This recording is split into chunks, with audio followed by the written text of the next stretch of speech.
ఇప్పుడు దయ్యాలు వేదాలు వలిస్తున్నాయి. తలసాని శ్రీనివాస్ యాదవ్ గారు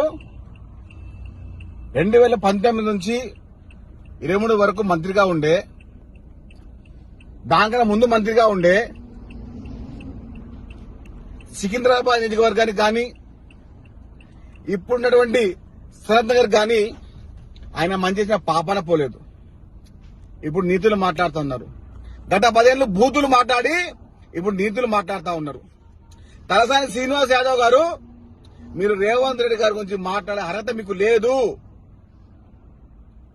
ముందుగా బేషరతుగా గొల్ల కుర్మ కులస్తులకు మీరు క్షమాపణ చెప్పి తీరాల్సిందే.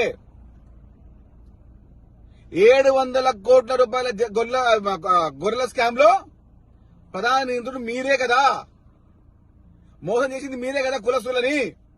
ఇప్పుడు మీరు మాట్లాడుతున్నారు ముఖ్యమంత్రి రేవంత్ రెడ్డి గారి కోసం. అన్ని వర్గాలను ఆదుకున్న నాయకుడు ఇలా రేవంత్ రెడ్డి గారు. మీరు కులానికి ద్రోహం చేసిన వారు. సనత్ నగర్ కానివ్వండి, సికింద్రాబాద్ కానివ్వండి, ఏ ఒక్క శాతం కూడా మంచి చేసిన పాపన పోలేదు మీరు.